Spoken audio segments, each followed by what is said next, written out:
आपका यूनिक प्रज्ञान यूट्यूब परिवार में हार्दिक स्वागत है, वंदन है, अभिनंदन है। प्यारे साथियों, यह वीडियो होने वाला हम लोगों के लिए काफी इंटरेस्टिंग, क्योंकि इस वीडियो में करने वाले हैं हम लोग द्विवेदी युग यानी जागरण सुधार काल से संबंधित महत्वपूर्ण प्रश्नों का वस्तुनिष्ठ अध्ययन।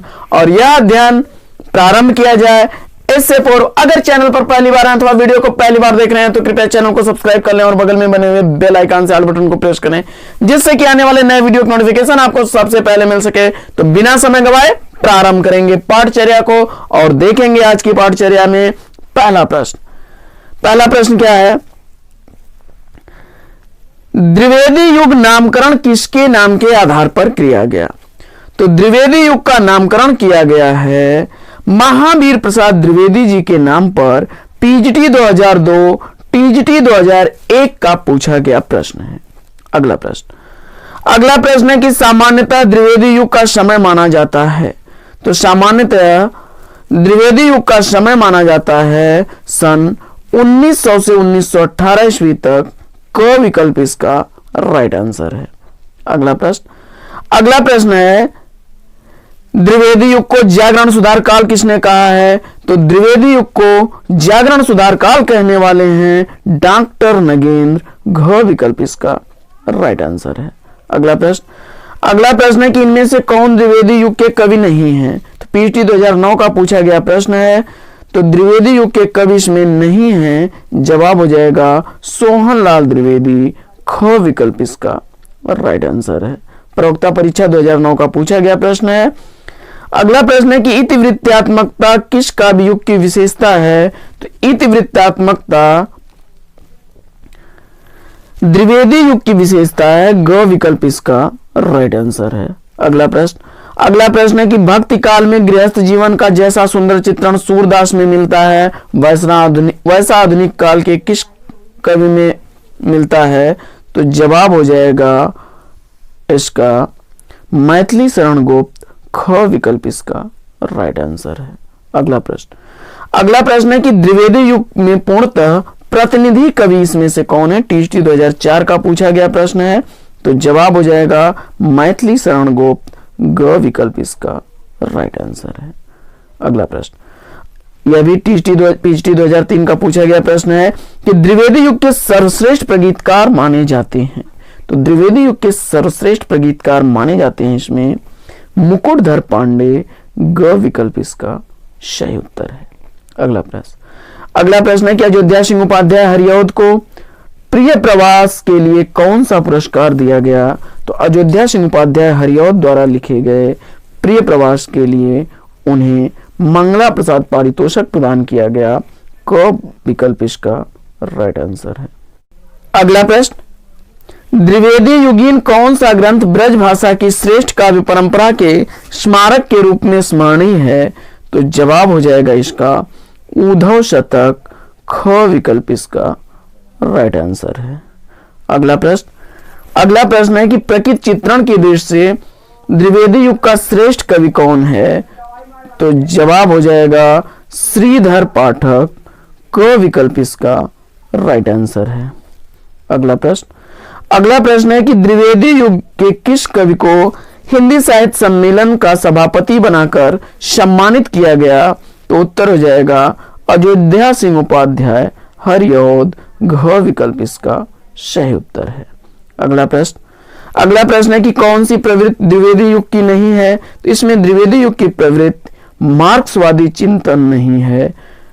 घ विकल्प इसका राइट आंसर है। जबकि राष्ट्रीय भावना, इतिवृत्तात्मकता और नीति और आदर्श यह द्विवेदी युग की प्रवृत्तियां हैं।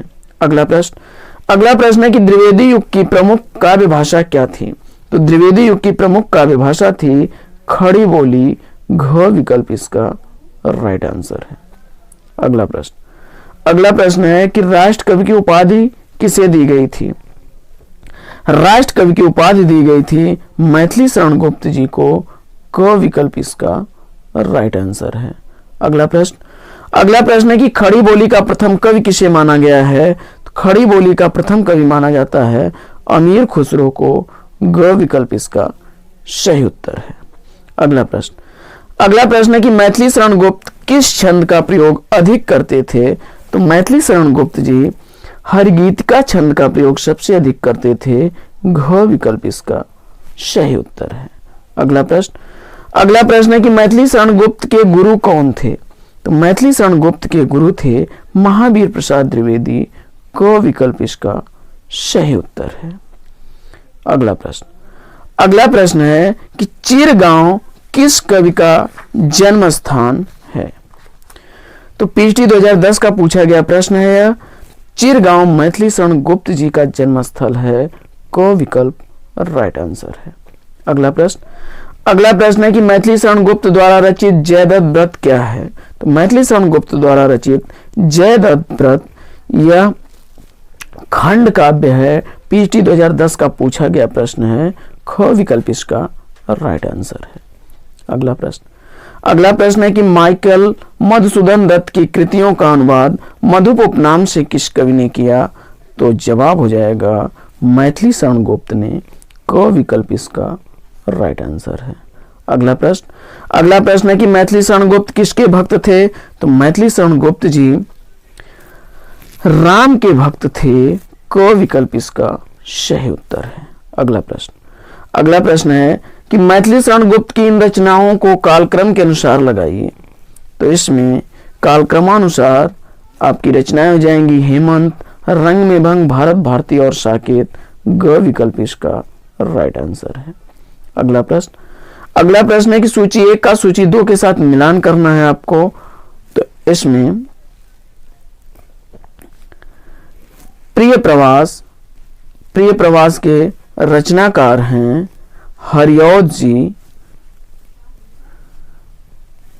इसके बाद रंग में भंग यह कृति है मैथिली शरण गुप्त की और मृत्युंजय राय देवी प्रसाद पूर्ण की रचना है, जबकि पथिक राम नरेश त्रिपाठी की रचना है। अगला प्रश्न है कि करते तुलसीदास भी कैसे मानस नाद, महावीर का यदि उन्हें मिलता नहीं प्रसाद। उक्त पंक्तियों के रचनाकार कौन है? तो यह पंक्ति लिखी गई है मैथिली शरण गुप्त द्वारा। घ विकल्प इसका राइट आंसर है। अगला प्रश्न है कि कविता करके तुलसी न लसे, कविता लसी पा तुलसी की कला। यह प्रशंसात्मक उक्त किसकी है? तो जवाब हो जाएगा ऑप्शन घ अयोध्या सिंह उपाध्याय हरिऔध। अगला प्रश्न है कि कविता का विषय मनोरंजन का उपदेश परक होना चाहिए। कविता के विषय में उपयुक्त कथन किसका है? तो जवाब हो जाएगा आचार्य महावीर प्रसाद द्विवेदी जी का। ख विकल्प इसका राइट आंसर है। अगला प्रश्न है कि हे मातृभूमि तू सत्य ही सगुण मुक्ति सर्वेश की पंक्ति के रचनाकार कौन है? तो यह पंक्तियां भारत भारती से अवतरित पंक्तियां हैं। घ विकल्प इसका राइट आंसर है। अगला प्रश्न है कि मेरे चपल यौवन बाल, अचल अंचल में पड़ा सो, मचल कर मत साल। इन पंक्तियों के रचयिता कौन हैं? तो यह पंक्तियां हैं मैथिली शरण गुप्त जी की। ग विकल्प इसका राइट आंसर है। अगला प्रश्न है कि लिखो न करो लेखनी बंद, श्रीधर सम सब कवि स्वच्छंद। इस पंक्ति के रचयिता कौन है? तो यह पंक्तियां लिखी गई हैं श्रीधर पाठक की। क विकल्प इसका राइट आंसर है। अगला प्रश्न, जगत है सच्चा तनिक न कच्चा, समझो बच्चा इसका भेद। पंक्ति किसकी है? तो इन पंक्तियों के रचनाकार हैं श्रीधर पाठक जी। क विकल्प इसका राइट आंसर है। अगला प्रश्न है कि उमर खयाम की रुबाइयों के रचयिता कौन है? तो उमर खयाम यह रुबाइयां लिखी गई हैं मैथिली शरण गुप्त द्वारा। क विकल्प इसका राइट आंसर है। अगला प्रश्न, अबला जीवन हाय तुम्हारी यही कहानी, आंचल में है दूध और आंखों में पानी। इन पंक्तियों की रचयिता कौन है? तो यह पंक्तियां मैथिली शरण गुप्त द्वारा लिखी गई हैं। क विकल्प इसका सही उत्तर है। अगला प्रश्न है कि सच्चा प्रेम वही है जिसकी तृप्ति आत्मबल पर हो निर्भर। त्याग बिना निष्प्राण प्रेम है, करो प्रेम पर प्राण निछावर, इन पंक्तियों के रचनाकार कौन हैं? तो यह पंक्तियां लिखी गई हैं राम नरेश त्रिपाठी द्वारा। ख विकल्प इसका सही जवाब। अगला प्रश्न है कि भैंसी भवानी के तब सेवा लागे करन पढ़ बगा छूट, इन पंक्तियों के रचयिता कौन हैं? तो यह पंक्तियां लिखी गई हैं महावीर प्रसाद द्विवेदी द्वारा। क विकल्प इसका सही उत्तर है। अगला प्रश्न, धरती हिलाकर नींद भगा दे, वज्रनाद से व्योम जगा दे, इन पंक्तियों के रचयिता कौन हैं? तो यह पंक्तियां लिखी गई हैं मैथिली शरण गुप्त द्वारा। ग विकल्प इसका राइट आंसर है। अगला प्रश्न है कि दिवस का अवसान समीप था, गगन था कुछ लोहित हो चला, ये पंक्ति किस काव्य ग्रंथ से ली गई हैं? तो जवाब हो जाएगा प्रिय प्रवास से अवतरित पंक्तियां हरिऔध की हैं। क विकल्प इसका राइट आंसर है। अगला प्रश्न है कि देशभक्त वीरों मरने से नेक नहीं डरना होगा, यह पंक्ति किसकी है? तो जवाब हो जाएगा नाथूराम शर्मा शंकर की। ख विकल्प इसका राइट आंसर हो जाएगा। अगला प्रश्न है भूलोक का गौरव प्रकृति का पुण्य लीला स्थल कहाँ है? इन पंक्तियों के रचयिता कौन है? तो भूलोक का गौरव प्रकृति का पुण्य लीला स्थल कहाँ है, यह पंक्तियां लिखी गई हैं मैथिली शरण गुप्त द्वारा। ग विकल्प इसका सही उत्तर है। अगला प्रश्न है कि छड़ी धार छैला छबीले बनो, रंगीले रसीले फबीले बनो, यह व्यंगोक्ति किसकी है? तो यह नाथूराम शर्मा शंकर का व्यंग परक पंक्ति है। ख विकल्प इसका राइट आंसर है। अगला प्रश्न है कि अति खल की संगति करने से जग में मान नहीं रहता है, इन पंक्तियों के रचनाकार कौन हैं? तो यह पंक्तियां हैं रामचरित उपाध्याय द्वारा लिखी गई। ग विकल्प इसका राइट आंसर है। अगला प्रश्न है कि निज भाषा बोलहु लिखाऊं पढ़ाऊं गुनहु सब लोग, पंक्ति किसकी है? तो इसका जवाब हो जाएगा यह पंक्ति आपकी श्रीधर पाठक की पंक्ति है। क विकल्प इसका राइट आंसर है। अगला प्रश्न है कि खड़ी बोली के प्रथम महाकाव्य प्रिय प्रवास के रचयिता कौन हैं? तो जवाब हो जाएगा यह टीएसटी 2010 का पूछा गया प्रश्न है, अयोध्या सिंह उपाध्याय हरिऔध। घ विकल्प इसका सही उत्तर है। अगला प्रश्न है कि अयोध्या सिंह उपाध्याय हरिऔध द्वारा लिखित काव्य ग्रंथ कौन सा है? तो जवाब हो जाएगा चोखे चौपदे। ग विकल्प इसका सही उत्तर है। टीएसटी 2005 और 10 का पूछा गया प्रश्न है। अगला प्रश्न है कि किसान के रचनाकार कौन हैं? तो किसान कृति के रचनाकार मैथिली शरण गुप्त हैं। क विकल्प इसका सही उत्तर है। अगला प्रश्न है कि जगत सच्चाई सार कविता के रचयिता कौन है? टीएसटी 2004 का पूछा गया प्रश्न है। तो इसका उत्तर हो जाएगा आपका श्रीधर पाठक। ख विकल्प इसका राइट आंसर है। अगला प्रश्न है कि हम विस्पाई जन्म के कृति के कृतिकार कौन है? तो हम विस्पाई जन्म के यह कृति लिखी गई है बाल कृष्ण शर्मा नवीन द्वारा। ग विकल्प इसका राइट आंसर है। अगला प्रश्न है कि भारत भारती में किस भावना की रूपरेखा है? तो भारत भारती में आपकी राष्ट्रीय भावना जागृत होती है। ख विकल्प इसका राइट आंसर है। टीएसटी 2004 का पूछा गया प्रश्न है। अगला प्रश्न है कि प्लासी का युद्ध के रचनाकार कौन है? तो प्लासी का युद्ध कृति के रचनाकार मैथिली शरण गुप्त हैं। ग विकल्प इसका सही उत्तर है। अगला प्रश्न है कि सुमन किसकी काव्य रचना है? तो सुमन काव्य ग्रंथ के रचनाकार हैं महावीर प्रसाद द्विवेदी। क विकल्प इसका सही उत्तर है। अगला प्रश्न है निम्न रचनाओं को सुमेलित कीजिए। तो इसमें अनुराग रत्न के रचनाकार नाथूराम शर्मा शंकर हैं। काव्य मंजूषा महावीर प्रसाद द्विवेदी की रचना है और रस कलश के रचनाकार अयोध्या सिंह उपाध्याय हरिऔध हैं, मृत्युंजय राय देवी प्रसाद पूर्ण की रचना है। साथियों बढ़ते हैं अगले प्रश्न की तरफ, और अगला प्रश्न है कि गर्भरंडा रहस्य कृति किस कवि की रचना है?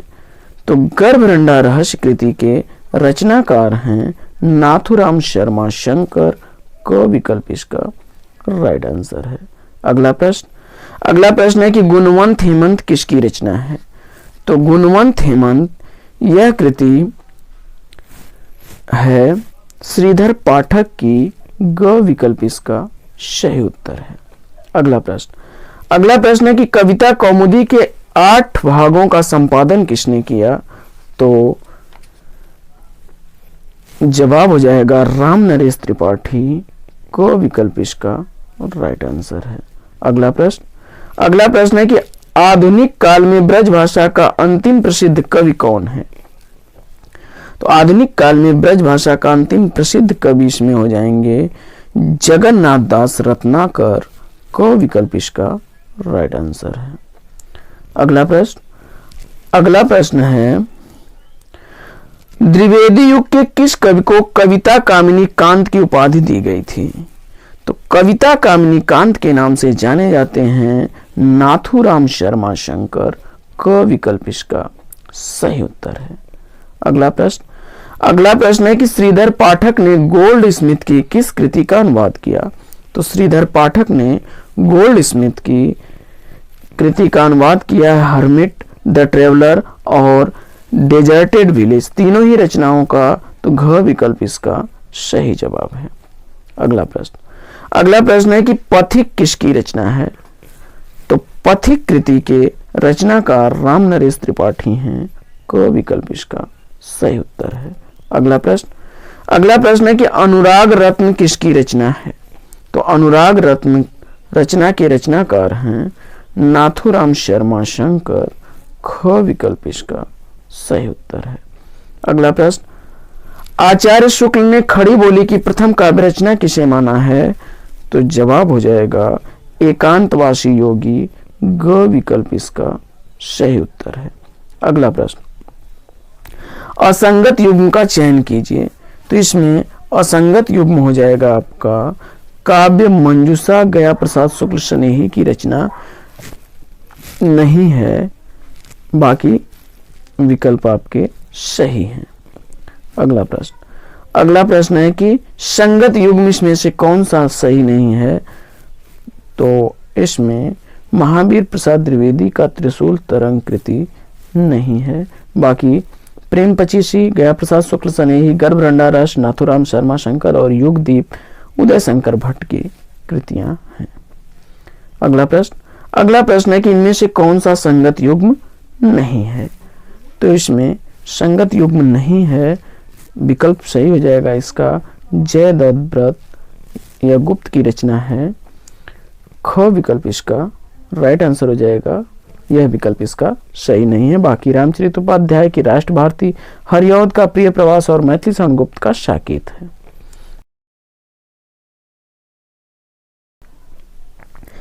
हमें अपनी दृष्टि से दूसरे देशों के साहित्य को देखना होगा, दूसरे देशों की दृष्टि से अपने साहित्य को नहीं। चिंतामणि भाग 2 में यह कथन आचार्य शुक्ल जी का है। अगला कथन है कि जिस प्रकार आत्मा की मुक्तावस्था ज्ञान दशा कहलाती है, उसी प्रकार हृदय की मुक्तावस्था रस दशा कहलाती है, और यह कथन भी आचार्य शुक्ल जी का ही है, रस मीमांसा से अवतरित। अगला कथन है कि सर्वभूत को आत्मभूत करके अनुभव करना ही काव्य का चरम लक्ष्य है, और काव्य में प्राकृतिक दर्शन से अवतरित यह कथन आचार्य रामचंद्र शुक्ल जी का है। अगला कथन है कि जिस काव्य में कल्पना की समाहार शक्ति के साथ भाषा की समाज शक्ति जितनी अधिक होगी, उतना ही वह मुक्तक की रचना में सफल होगा।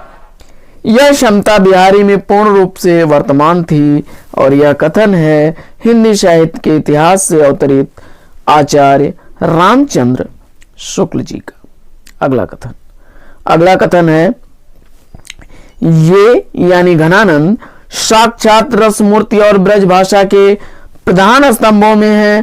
प्रेम की गुण अंतरदशा का उद्घाटन इन जैसा इनमें है वैसा हिंदी के अन्य श्रृंगारी कवि में नहीं।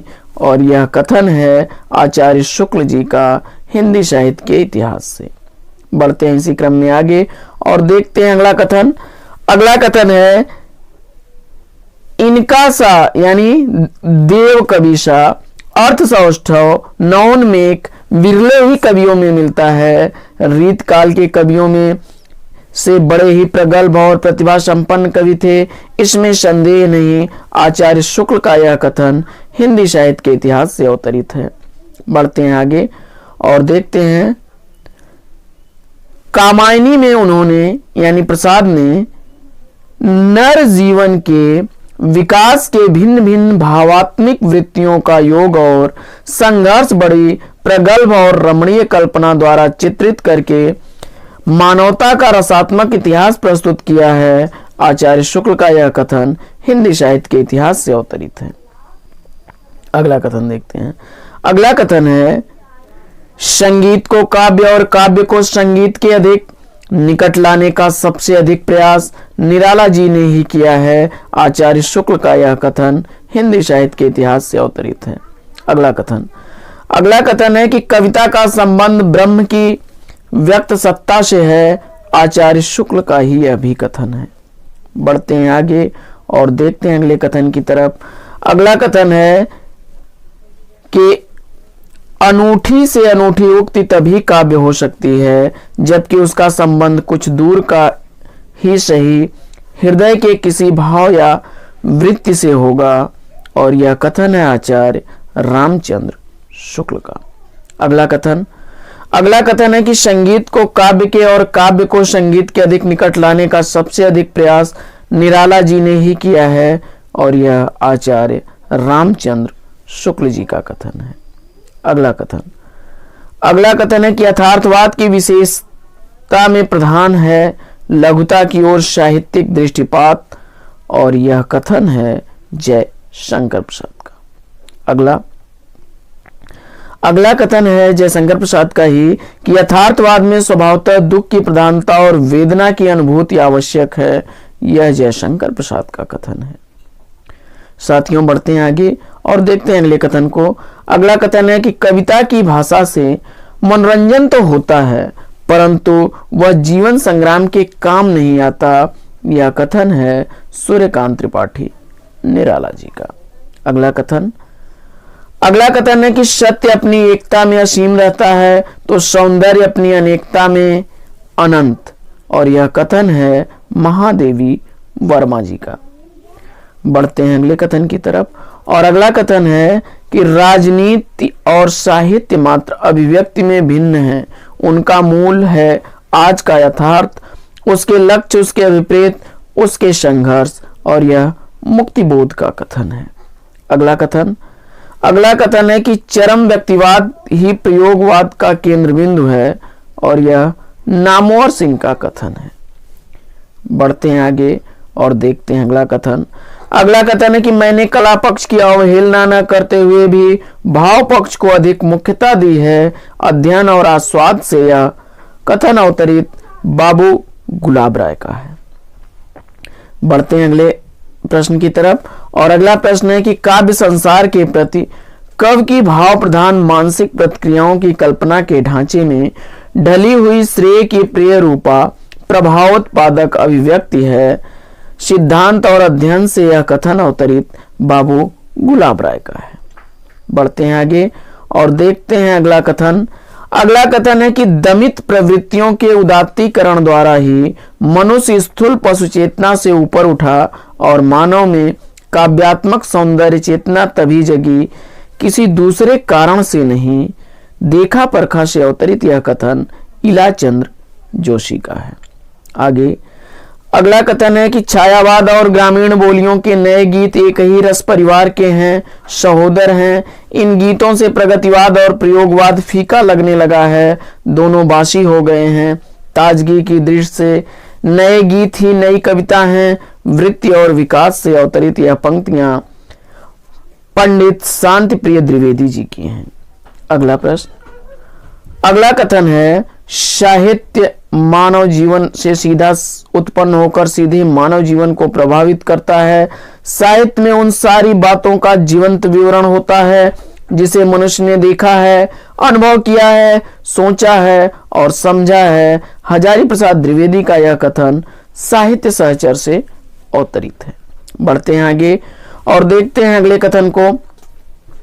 अगला कथन है कि मैं कविता को जीवन तक पहुंचाने की सबसे सीधी और सबसे छोटी राह मानता हूं। यह मस्तिष्क नहीं हृदय की राह है। और यह कथन है रामधारी सिंह दिनकर का अर्धनारीश्वर से। अगला कथन है कला सामाजिक अनुपयोगिता की अनुभूति के विरुद्ध, अपने को प्रमाणित करने और प्रयत्न अपर्याप्तता के विरुद्ध विद्रोह है। यह त्रिशंकु से अवतरित अज्ञेय का कथन है। बढ़ते हैं आगे और देखते हैं अगला कथन है कि कला और विषय वस्तु दोनों ही समान रूप से साहित्य रचना के लिए निर्णायक महत्व नहीं है। निर्णायक भूमिका हमेशा विषय वस्तु की होती है। यह प्रगतिशील साहित्य की समस्याएं से अवतरित कथन रामविलास शर्मा जी का है। साथियों बढ़ते हैं आगे और देखते हैं अगला कथन है कि शुक्ल जी का आदिकाल वास्तविक मध्यकाल है। हिंदी जनपदों के इतिहास का सामंत काल है। वीर गाथा काल रीतकाल का प्रथम उत्थान है। पूर्व मध्यकाल रीतकाल यानी रीतिवाद का द्वितीय उत्थान है। यह हिंदी जाति की समस्या से अवतरित कथन रामविलास शर्मा जी का है। बढ़ते हैं अगला कथन, सौंदर्य कोई निरपेक्ष वस्तु नहीं है, उसका निर्माण भी तो कलाकार की अपनी भावनाओं और धारणाओं के आधार पर ही होता है। और यह कथन है आलोचक की आस्था से डॉक्टर नगेंद्र का।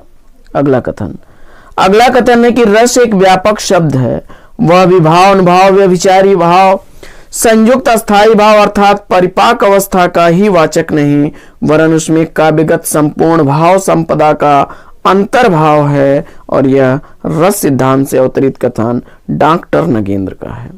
अगला कथन है कि सच्चा कलाकार सौंदर्य की सृष्टि करने के लिए ही कला की साधना करता है। अपनी भावनाओं, मान्यताओं तथा विचारों का प्रसार सच्चे कलाकार का उद्देश्य नहीं होता। डॉक्टर नगेंद्र का यह कथन आलोचक की आस्था से है।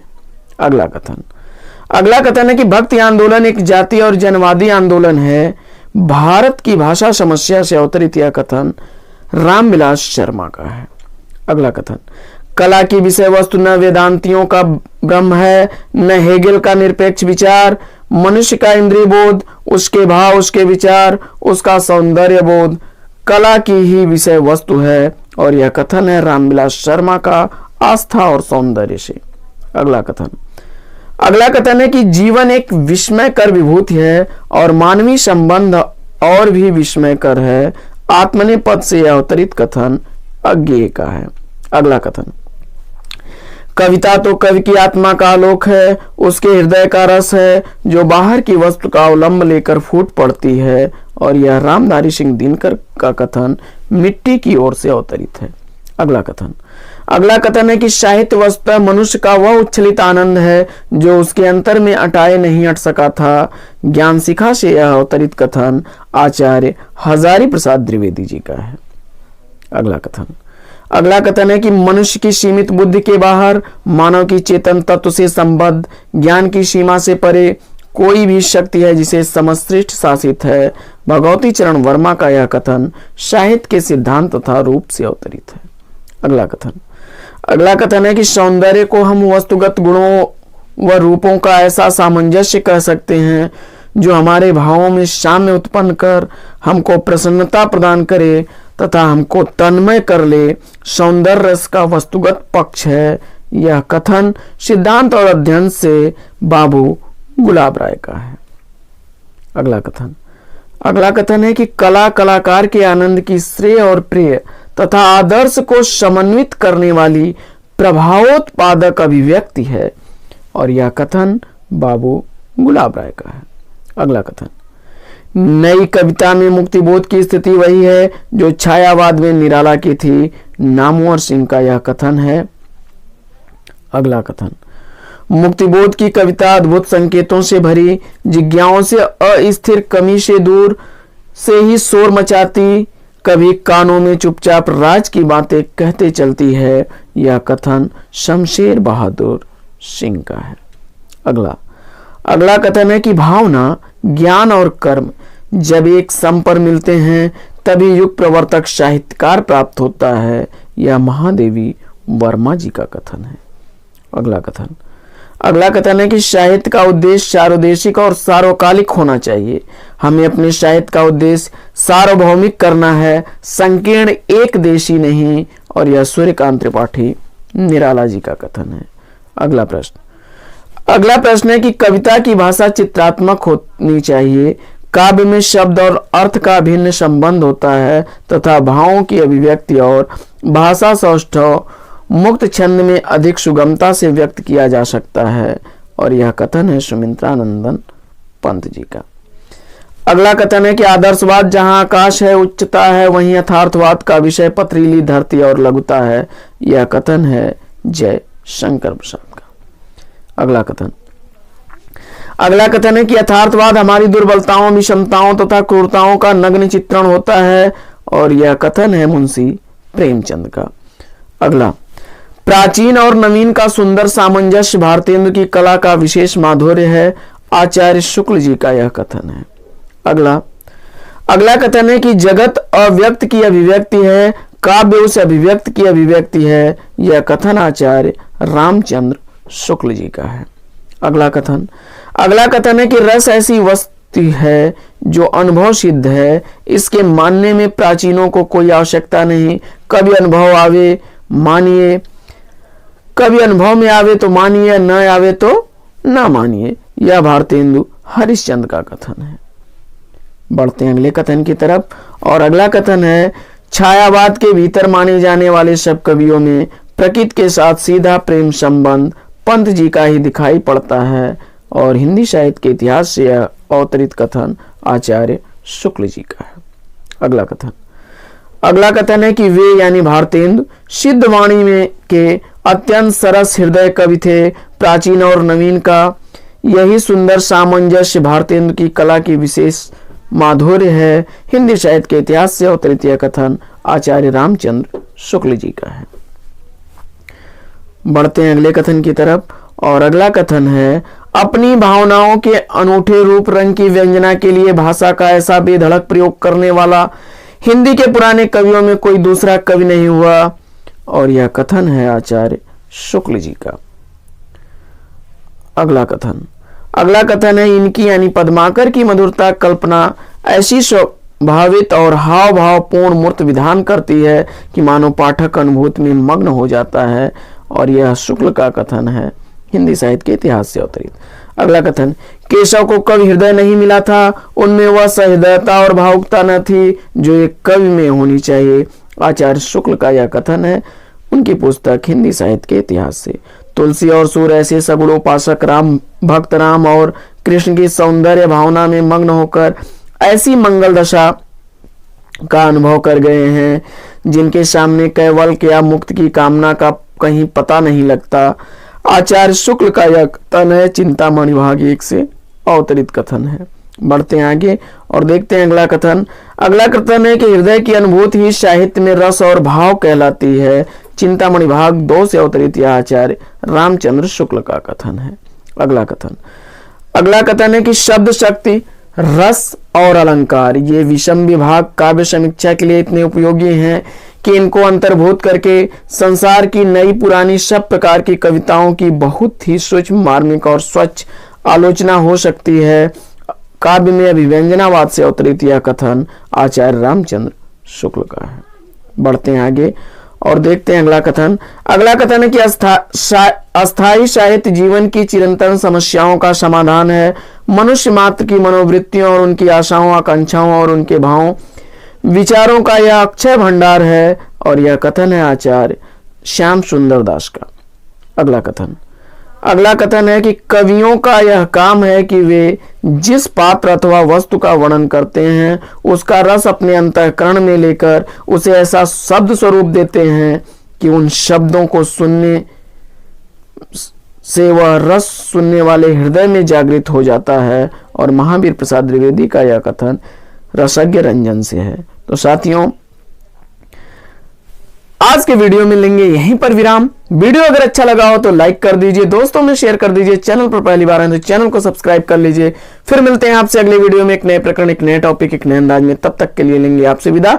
आपका जीवन मंगलमय हो। वेस्ट विशेष बेस्ट ऑफ लक। जय हिंद साथियों।